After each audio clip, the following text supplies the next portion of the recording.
अस्सलाम वालेकुम व्यूअर्स, मैं हूं शाकिर सोलंकी। व्यूअर्स, आज हम खित्ते की मजमूई सूरत हाल पर बात करेंगे। कश्मीर का मसला है और अफ़गानिस्तान का मसला है।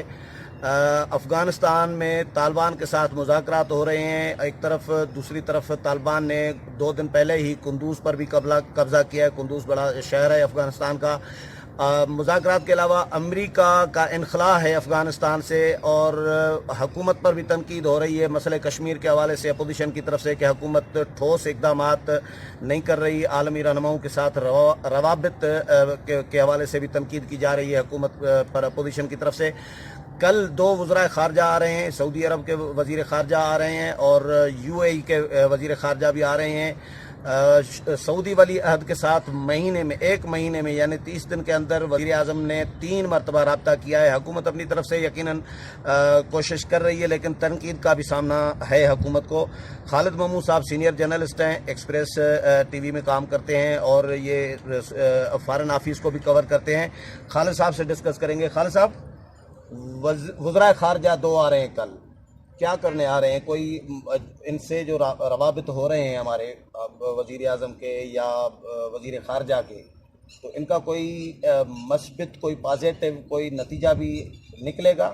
जी देखिए जी शाकिर, हमारे 2 इशू हैं। एक तो हमारा वेस्टर्न बॉर्डर है, एक ईस्टर्न बॉर्डर है। एक तरफ इंडिया बैठा हुआ है और दूसरी जानब अफगानिस्तान है, अमेरिका, सब इकट्ठे हुए हुए हैं। जो पहला इशू है वो कश्मीर का मामला है। पाकिस्तान चूँकि इस वक्त कश्मीर के मामला में बिल्कुल फंसा हुआ है। भारत की जानिब से जो जारियत का मुजाहरा किया गया, 370 जो दफात हैं उनकी, वो उसको ख़त्म किया गया, 35A को ख़त्म किया गया। उसके बाद जो इंडियन लॉबी थी उसका ज़्यादातर रवैया जो है वो अरबों के साथ जो है वो ज़्यादा डायरेक्ट था। हम ज़रा पीछे रह गए सफारती महाज पर। हमारी अपोजिशन ने बड़ी तनकीद की, गवर्नमेंट लेवल पे भी कुछ सबकी का सामना करना पड़ा। उन्हीं दिनों UAE ने जो है वो मोदी को अवार्ड भी दिया। उसके बावजूद, क्योंकि ह्यूमन राइट्स की बड़ी खिलाफ वर्जी हो रही थी मकबूजा कश्मीर में, पाकिस्तान का इसके ऊपर एहतजाज था कि उसको अवार्ड क्यों दिया गया। पाकिस्तान इससे नाराज़ भी हुआ। सऊदीया ने उसी तरह हमारी मदद नहीं की जिस तरह करनी चाहिए थी कश्मीर इशू पे। उस पर भी पाकिस्तान के जो लोग हैं, अपोजिशन है, सियासी जमातें हैं, उनकी जो रिजेंटमेंट है वो है कि सऊदी अरब ने हमारा इस मुश्किल में क्यों नहीं साथ दिया। उस तमाम खिफत को मटाने के लिए सऊदी वज़ीर ख़ारजा भी और UAE के वज़ीर ख़ारजा भी पाकिस्तान के दौरे पर कल आ रहे हैं। उनसे तमाम अमूर पर बात की जाएगी। आर्मी चीफ से भी उनकी मुलाकात है, वज़ीर आज़म से भी है, शाह महमूद कुरैशी से भी है। असल मसला जो है वो कश्मीर का है। पाकिस्तान अपना मौका पेश करेगा कि वो भारत की साइड क्यों ले रहे हैं, वो पाकिस्तान की तरफ क्यों नहीं आते, क्योंकि ब्रदर इस्लामी मुआलक हैं, उनको बुलाना चाहिए। दूसरा OIC का इशू है। पाकिस्तान की ये ख्वाहिश है कि OIC का इजलास फौरी बुलाया जाए और इसमें ये दोनों ब्रदर मुल्क अहम किरदार अदा कर सकते हैं, सऊदी अरब भी और UAE भी। पाकिस्तान की यही कोशिश है कि कश्मीर पर भी हमारे मौक़िफ़ की हमायत करें और OIC का इजलास भी बुलाया जाए। जबकि दूसरी जानिब अफगानिस्तान का इशू है, उस पर भी बात होगी, क्योंकि अमरीकी फ़ौज ने दिसंबर में वहाँ से वापस जाना है और उसकी वापसी के लिए ये तमाम ममालिक जो हैं ये स्टेक होल्डर हैं। ईरान से भी आज वज़ीर ख़ारजा ने बात की, सऊदी अरब भी वज़ीर ख़ारजा भी आ रहे हैं, UAE के भी आ रहे हैं और 6 सितंबर को जो है वो चाइना के वज़ीर ख़ारजा भी पाकिस्तान के दौरे पर आ रहे हैं। इस तरह तालिबान के साथ जो अब तक मुज़ाकरात हुए हैं उनकी तमाम तफसीलात से भी ये आपस में डिस्कस करेंगे कि अगर सऊदी अपना अफ़गानिस्तान से अमरीकी फ़ौज का इखला होता है तो ये ज़िम्मेदार कौन होगा। उसके बाद अफ़गानिस्तान के जो मामलात हैं उसका कौन जिम्मेदारी लेगा कि वहाँ पे अमन कायम हो जाएगा और तालिबान जो है माजी की तरह नहीं करेंगे कि नई हुकूमत वहाँ पे बनेगी। ये तमाम सूरत हाल पर डिस्कस करने के लिए कल जो है पाकिस्तान में एक इंतहाई अहम दिन है। दोनों इश्यूज़ पर बात हो रही है, अफगानिस्तान के ऊपर भी और कश्मीर के ऊपर भी। नहीं तो खालिद साहब, आपको याद होगा ईद पे जब शाह महमूद कुरैशी गए थे मुजफ्फराबाद ईद पढ़ने, बिलावल भुट्टो जरदारी भी गए थे, वहाँ पर जो उन्होंने मीडिया टॉक की थी, 4-5 जुमले मुझे जो सबने नोट किए थे, तो वो तो पैगाम इस तरह दे रहे थे कि जिस तरह भाई भूल जाओ कश्मीर को, कि जो इस्लामी ममालिक हैं उन्होंने बड़ी सरमायाकारी कर रखी है इंडिया में, उनके मफाद वाबस्ता हैं इंडिया के साथ। सलामती काउंसिल के बाहर कोई हमारे लिए फूल लेके कोई खड़ा नहीं हुआ। तो इस तरह की जो बातें कर रहे हैं, तो इन इस्लामी ममालिक में उम्मीद नहीं है इनको? जी देखें जी शाकिर, ये बड़ी मायूसी की बात थी कि हमारे वज़ीर ख़ारजा ने ऐसी बातें की, अवाम में मायूसी फैलाने वाली बात थी। चूँकि हमारी ये ख्वाहिश थी कि इस्लामी ममालिक जो हैं वो कम से कम पाकिस्तान का साथ देते, लेकिन उन्होंने अपने मफादात को तरजीह दी, अपनी तजारत को तरजीह दी। सऊदी इन्वेस्टमेंट भी है इंडिया में, UAE की इन्वेस्टमेंट भी है और इंडिया की भी इसी तरह सऊदी अरब में भी और UAE में बहुत इन्वेस्टमेंट है। 70 करोड़ डॉलर की उनकी इन्वेस्टमेंट इस साल की है। लिहाजा उनकी जो आजकल मुफाद परस्ती का एक ज़माना है, ये मुफाद परस्ती सामने आई सऊदी अरब ने भी उनका साथ दिया, यूएई ने भी उनका साथ दिया, और दूसरी तरफ हमारे जो हमारे आला ऑफिशियल यहाँ पे मौजूद हैं, उन्होंने भी ऐसी बातें फैलाई जैसे किसी दुनिया ने हमारा साथ नहीं दिया। इसमें किसी हद तक बात तो ठीक थी, लेकिन हमारी जो ख्वाहिश थी वो यही थी कि कम अज़ कम इस्लामी मुमालिक जो हैं हमारे साथ खड़े होते। इसमें हमें नाकामी का सामना करना पड़ा।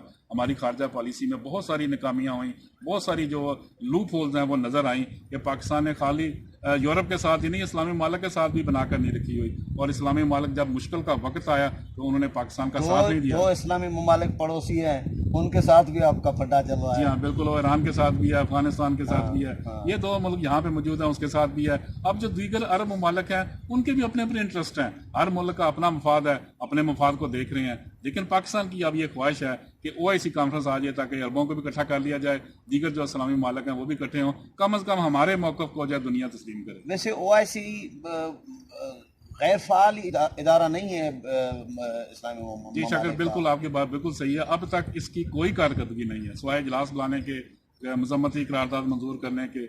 इसके अलावा अभी तक सबसे जो बड़ी बात है, इनके पास कोई फोर्स नहीं है, इनके पास कोई मैकेनिज्म नहीं है, इनके पास कोई इतना प्रेशर नहीं है कि किसी के ऊपर प्रेशर ही डाल सकें।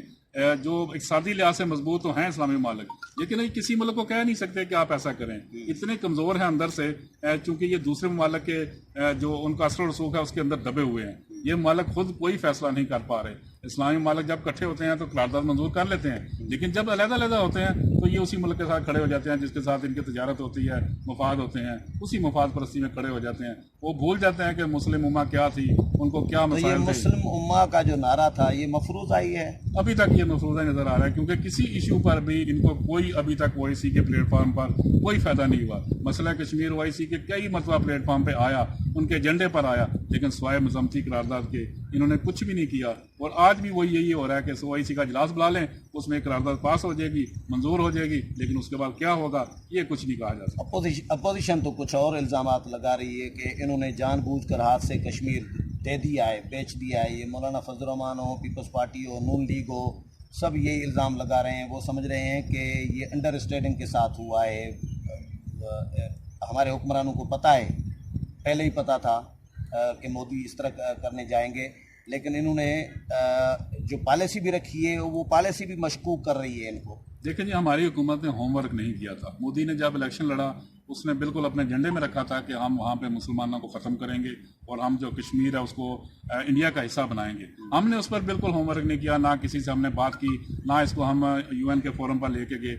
जब उसने सारा कुछ कर लिया उसके बाद हमें ख्याल आया कि ये तो ज्यादती हो गई पाकिस्तान के साथ और कश्मीरियों के साथ। उसके बाद हम कभी सलामती कौंसिल में भाग रहे हैं, कभी हमारे वज़ीर ख़ारजा रोज़ाना फ़ोन कर रहे हैं, दीगर मुमालिक के वज़ीर ख़ारजा को, इमरान खान भी फ़ोन पे फ़ोन करी जा रहे हैं, लेकिन ये उसका आउटपुट अभी तक कुछ नहीं आ रहा। सिवाय चंद ह्यूमन राइट्स की जो ऑर्गेनाइजेशन है उन्होंने कहा है कि कश्मीर में इंसानी हकूक़ की खिलाफ वर्जी हो रही है। इसके अलावा जो उन्होंने दफात ख़त्म की, जो आइनी हैसियत उसकी ख़त्म की, उस पर कोई बात करने को तैयार नहीं है। सिर्फ ह्यूमन राइट्स का इशू जो है ना, उस पर हमें एक हद तक कामयाबी हासिल हुई कि हम दुनिया को बता रहे हैं, कामयाब हुए कि इंडिया जो है वो वहाँ पे इंसानी हकूक़ की खिलाफ वर्जी कर रहा है, लेकिन जो आइनी हैसियत है वो वहाँ की वहाँ मौजूद है। इंडिया ने उसको अपना हिस्सा बना लिया है और अब हमारी ये कोशिश है कि किसी तरह यूरोप के OIC के प्लेटफॉर्म पे, UN के प्लेटफॉर्म पे ये मसला उठाया जा सके ताकि वो अपना फैसला जो है वापस ले और वहाँ पे UN के ऑब्जर्वर आ जाएं, जो इंसानी हकूक़ की तंजीमें वो आ जाएं, वो आके खुद देखें कि ये यहाँ पे इंडिया क्या जहरियत का मुजाहरा कर रहा है। हमारी सिर्फ अब यही कामयाबी है कि हम किसी तरीके से वहाँ पे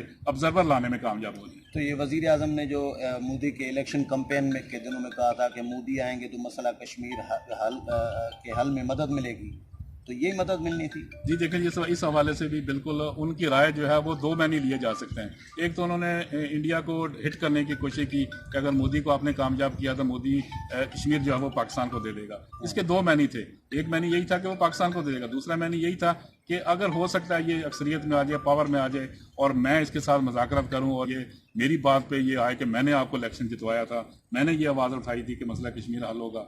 ये दोनों ऑप्शन मौजूद थे इमरान खान के ज़हन में कि ये दोनों ऑप्शन अगर होते हैं तो दोनों में से एक की कामयाबी हो जाती है। फाइनली ये बताएं कि मौलाना कहते हैं कि पहले हमारा जो कौमी एक मौक़िफ़ था, हम सोच रहे थे कि श्रीनगर कैसे हासिल करना है, अब इन्होंने इतना पीछे धकेल दिया है कि अब हम ये सोचने पर मजबूर होने लगे हैं कि मुजफ्फराबाद कैसे बचाना है। तो आपको ये नज़र आ रहा है कि मसला कश्मीर, ये जो मोदी ने खुसूसियत ख़त्म की है, مقبوضہ کشمیر کی، تو یہ واپس اسی اس پر آئے گا یا کشمیر بنے گا پاکستان؟ کیا نظر آ رہا ہے؟ گراؤنڈ ریئلٹی کیا ہے عالمی سطح پر؟ کیا تو آپ کو نظر آ رہا ہے؟ دیکھیں جی، عالمی سطح پر تو ایسا ہے کہ کشمیریوں کی جو آواز تھی وہ اب بڑی عرصے کے بعد سنی گئی کہ کشمیریوں نے وہاں پہ جو ظلم ہوئے ان کے ساتھ جو آئینی حیثیت چینج ہوئی، جو UN کی قراردادیں تھیں، اسلام کی کونسل میں پاکستان چلا گیا، وہاں پہ بھی ڈسکس ہوگا، یہ تو کامیابیاں ہیں۔ لیکن جو اصل مسئلہ ہے وہ یہ ہے کہ مودی کو بھی اس معاملے میں بہت سیٹ بیک حاصل ہوا، کیونکہ مسلمانوں کی نفرت جو ہے وہ وہاں پہ موجود ہے، انڈیا کے اندر ہی موجود ہے، ان کے جو دیگر ریاستیں ہیں وہاں بھی مسلمان آباد ہیں، انہوں نے مودی کے ساتھ نفرت کا اظہار کیا اس تمام ایشو پہ۔ لیکن ہمارا جو اپنا ذاتی موقف ہے وہ یہ ہے کہ ایک دبا ہوا ایشو تھا، انڈیا کے لیے بڑا سوٹیبل تھا کہ بڑے آرام سے ایسی کاروائیاں کر سکتا تھا، وہاں پہ ڈیولپمنٹ کرتا، ان لوگوں کے دل جیتتا اور اس کے بعد وہ کوئی فیصلہ کرتا۔ اس نے یہ سب سے بڑی غلطی کی کہ لوگوں کے دل بھی نہیں جیتے، ڈیولپمنٹ بھی نہیں کی اور یکدم آئینی ترمیم کر دی۔ یہ اس کے لیے بھی نقصان دہ ہے، پاکستان کے لیے یا کشمیریوں کے لیے تو ہیں، لیکن اس کے لیے بھی نقصان دہ ہے کہ بغیر کچھ کیے انہوں نے کشمیریوں کو گھروں میں بند کر دیا، پیدا گیری کی، شہر میں کرفیو لگ گیا، ہر طرف نظر بندی ہو گئی، ہیومن رائٹس کی خلاف ورزی ہو گئی۔ یہ تمام ایشو جو ہیں وہ مودی کے خلاف جاتے ہیں۔ پاکستان کو اس معاملے میں ہیومن رائٹس کا معاملہ اٹھانا چاہیے تاکہ فوری طور پر پہلے کرفیو کا خاتمہ ہو، اس کے بعد لوگ باہر آئیں، اپنا فیصلہ کریں کہ لوگوں کا ریئیکشن کیا آتا ہے۔ پاکستان تو اس کو دیکھ رہا ہے کہ جیسے ہی کرفیو ختم ہوگا اور اس کے بعد کشمیری کیا کہتے ہیں، پاکستان اسی کے مطابق اپنی پالیسی بنائے گا۔ چلیں، بہت شکریہ خالد صاحب۔ ویورز، خالد صاحب کی، خالد محمود کی رائے آپ نے سنی، اور ہم امید بھی کرتے ہیں، ہماری خواہش بھی ہے کہ کشمیر بنے گا پاکستان۔ اگلے پروگرام تک اجازت لیتے ہیں، اللہ حافظ۔